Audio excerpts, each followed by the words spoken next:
Sige na. So good day everyone. So I'm going to tackle about the security standards and best practices.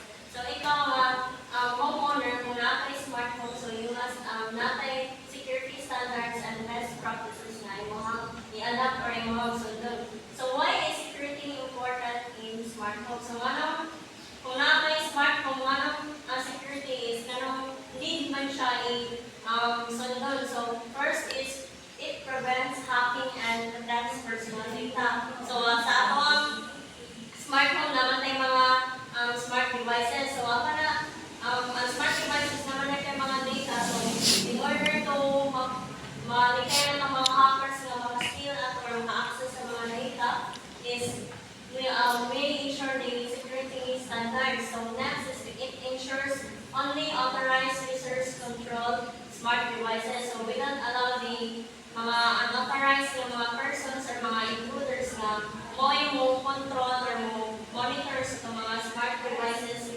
instead sa homeowner lang.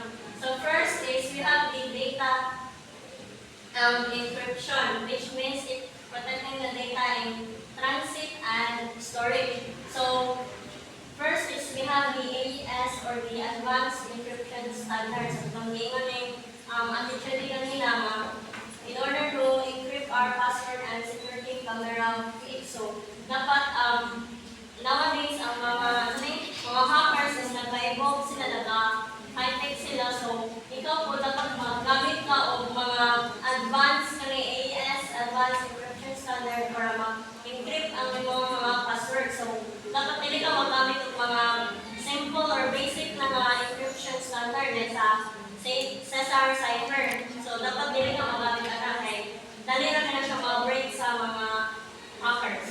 So, next is the TLS or the SSL, which are the Secure Sockets Layer, which means it protects data when transferring between devices. So, example na kanang sa imong smartphone kay na smart door lock. So, dapat magbutang ka og password na dili makasulod ang mga intruders or mga. So next is the authentication or which means verifying users and devices. So first is we have the OAuth. So ang OAuth na siyang open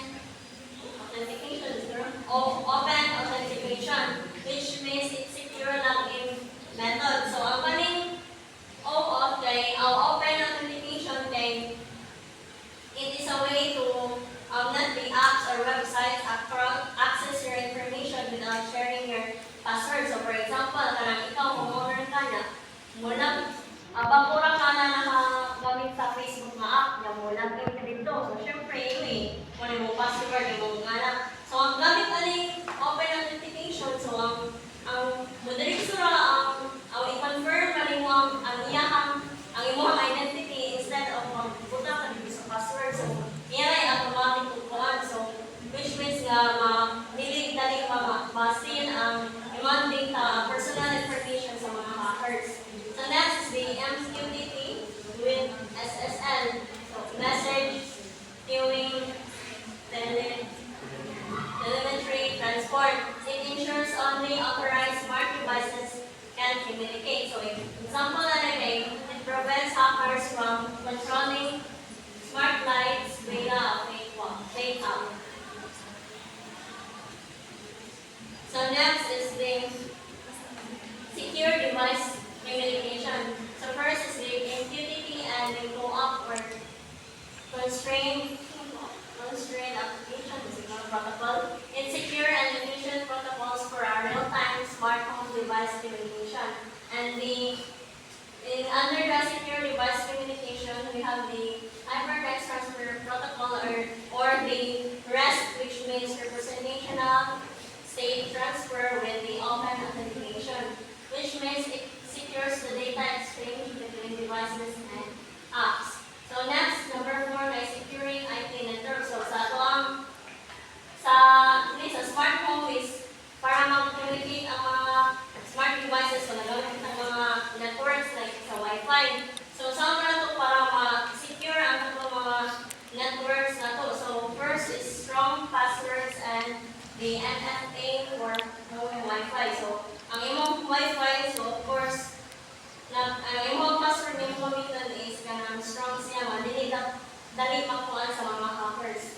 And firewalls and separate IoT networks to prevent hacking attempts. So, firewalls kita and ang meaning ng separate IT networks kay di ba sa smart home nimo kay may mga smart devices para sa mga lights, mga thermostat, nanapot kay mga personal devices. So, ang mga imong smart devices, dapat dali na siya o network. Sa to sa kuan ba, sa personal devices nimo lahi po na siya network. Dapat kay kung access na siya sa hacker ang imong smart devices. So, ang imong personal device safe na siya kay ginahin mo siya network.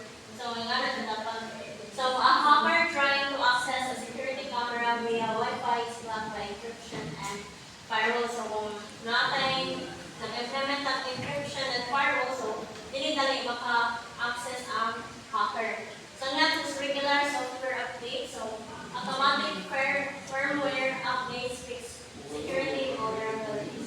And that's all for the security standards and best practices. So, dapat ikaw ang homeowner na kay smart home, so you must follow the security standards and best practices in order to have hindi na kayo comfortable na home, but a secure and safe home to live. So, mauna siya, based on itong previous discussion mo, it shows how safe ang mga tao na naka-smart home.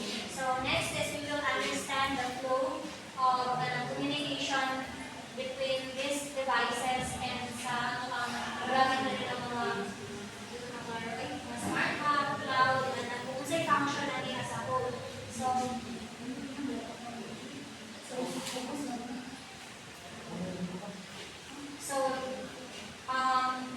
Tito will explain kung sa'y flow sa diagram na ako present. So, starting from the bottom is we have the smart home devices. So we have smart lock, smart light, security camera, motion sensor, and smart thermostat. So these smart home devices collect and sends data to the communication layer. So smart devices use different communication protocols to send and receive data. So ang sila kay wagi na din sa communication layer. We have here the Wi-Fi, Bluetooth, and MQTT. So Wi-Fi for the cloud connected device like security cameras. This Bluetooth is for the local device communication. This MQTT for the secure messaging for data. So this layer ensures efficient and secure transmission of data to the smart hub. And next we have the smart hub for the IoT gateway. So the smart hub is acts as the bridge for between the devices and the cloud. So diri ang smart hub is acts as the central controller. So diri ang process ang mga device data before sending it to the cloud. The next is the managing security through firewall and network security. Then ensures local control for device even if the internet is down. So the smart hub enhances security and efficiency. So next is the cloud storage and so the cloud infrastructure. So the cloud storage and processing layer is responsible for data encrypting to process sensitive information, processing device data for automation and AI-based responses, and storing the user preferences for a better experience. So, ang ato nilang mga ipaksin na data like info diri sa kanang cloud storage kay mapan to siya ma-encrypt may ngala para kuan information secure. The next is the remote access and control. So, diri remote access and control. So, ano siya ang kuan. This is where users interact with their smart home. So, for example, the mobile app, so allows remote control of devices. And then another is the voice assistant, which enables voice-based commands. So Dili po, use mo yung mga remote access kayo. Mag-use niyo siya og OAuth, authentication, ensure, secure, user login, and access control. So, sa mobile app, so kani diri ay mobile mo siya mobile app kasi masabtan no mobile app and then the voice assistant. So, una ang mobile is magamit sila og kanang Alexi or Siri.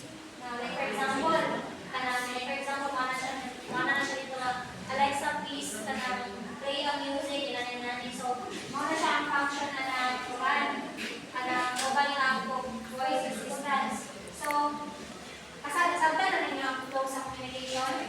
So, mo na siya ang katong smart devices. So, mag-communicate ni siya through using sa Wi-Fi ba, Bluetooth, inana. So, ang information from here is mo station na libang smart hub or IoT gateway. So, example ani ay kay a motion sensor detects movement. Then it sends an alert via MQTT or message query telemetry transport. So, next is mga na siya kangkuan from cloud storage and AI processing. Like for example, katong sa reviews group, mag-record siya si smart camera. Like for example, when a security camera records a clip, it sends to IoT gateway. Then the gateway uploads it to the cloud. So, pwede na siya mag-view ni user. Kaya i-view ni ay the gateway uploads to the cloud for storage and remote viewing. So, this is the IoT architecture diagram for the smartphone. So, next is we will hear from Mr. Barry, the challenges and solutions. And now we will discuss about business. So upon or regarding about the discussions, so in implementing IoT devices or para gana ang IoT devices, implement sa mga kinahanglan. So di ba natin malay na challenges and solutions. So this are the challenges or solutions na ato may encounter. So as ng operator, so dapat aware na kay para na na dili or mas secure ato ang home devices or ato paggamit sa ato smart home o sa smart devices. So first is the weak password and default credentials. So many smart home devices come with default user name and passwords, which users often forget to change. Several criminals exploit this weak credential to gain unauthorized access. So this is the common na problema sa ato may encounter. So weak password sa mga kuan sa ato accounts. This is the common so very easy na kayo ang mga password na gina-input o gina-use. So ano yung kanang video doon na sa hacking or ma-install ang ato information or ang gamit password. So the best solution for this is we should use the strong passwords. So aware naman po na so at least 12 characters, mix of letters, numbers, and symbols combinations. So we should apply that in order to gain more secure and security para sa pag-adapt o pag-implement ito sa itong smart devices para hindi kayo mga assistants. So enable multi-factor authentication or FA to add an extra layer of security. So multi-factor sa murag sa Facebook. So murag dahil ka ng permission or another multi-factor authentication para mas ma-approve or may permission kung ikaw mag-ginamit gamit or use devices. So, second is the unsecured internet connection. So smart devices communicate over the internet may be vulnerable to overdraft, edge running, and data breaches if the connection is not secure. So, unsecure network connections, so communicate over the internet, making them vulnerable and data breaches. So, for this, the solution for this is use encrypted communication protocol like transport layer security or the ANS and the advanced encryption standard ENS secure data transmission.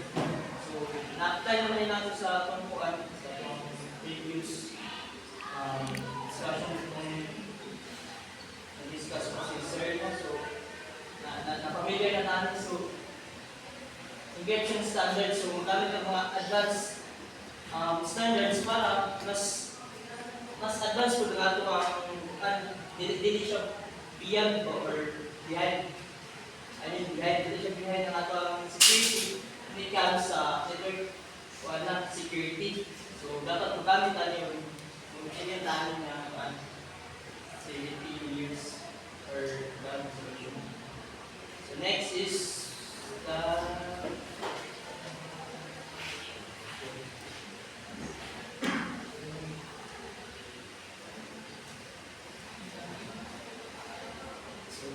next is the updated software vulnerabilities. So, smart devices with outdated firmware and susceptible to cyber threats like malware and remote exploits. So, outdated, no? So, may outdated na qualify kaya na sa mga updated na ginagamit sa software or sa security. So, at siya kanang homeowner, so, we should adapt the solutions ng atong mga so, updated. So, dapat you should update the software na yung ginagamit para dili siya vulnerable ba? So, dili siya tungkol sa hindi siya weak ba para ma-access sa mga unauthorized or mga so, the best solution for this is enable automatic updates to ensure the level security patches can apply. So, automatic updates, so na siya feature tingali na automatic update na siya. And kani siya, ma-ensure niya siya sa mga latest, so mas dili na siya hassle o mas mapalitin niya ang security. When it comes sa mga so layo na siya sa advanced siya ba? Baka para na automatic update sa mag-1-1 pa ka or mag-1 pa sa through sa update option niya or update, check pa sa update. So, instead na so, should apply or send this to money updates to ensure that that is security. So, next is regularly check for firmware updates from the manufacturer. So, asawa mo na sa tingali, dito sa bigay nagkuhan tingali, automatic repair. So, responsible ka para i-check nyo regularly ang mga updates or basic na yung mga sa mga updates sa mga every support na or every system na gamit nyo sa mga smart devices or sa ato smartphone. So, the last is the unauthorized access to devices. So, hackers may exploit insecure identification mechanisms to overall the smart devices. So, unauthorized access, no? So, also, so the solution for this, no, is implementing secure identification method like the out or the unopened authorization for security time access and use of MQTT like SSL and DNS encryption to ensure safety communication between IoT and the servers. So para dili ma-assist sa hackers na makuha or ma-access naroon devices or sa mga gamitan network. So, you should apply this mga methods or mga captions na dapat mo alert o ma-apply in use na smart devices. Ano siya kanang common kanang problem, like for example, especially sa smart homes. So, there are challenges na ginatawag na to. It is because na yung mga ibang tao mga nakita, they don't have that full knowledge about security, especially kanang naka-advance na technology. So, this will be a basis or guidelines for them kung unsa ang mga kangayan lang buhaton, especially kita, basig na natin mga klaseng diri po, mag-smart home sila, di ba? Para hindi na sila manual pa o operate sila ang mga appliances sa balay. So, it is very important to put in mind sa mga solution. So, don't forget na dapat jud kung kuan ka, like for example, if you are putting some security sa inyong devices, you need to add the MFA or multi-factor authentication so that hindi kayo siya madali-dali or thief or makawan ang inyong data. And then, you will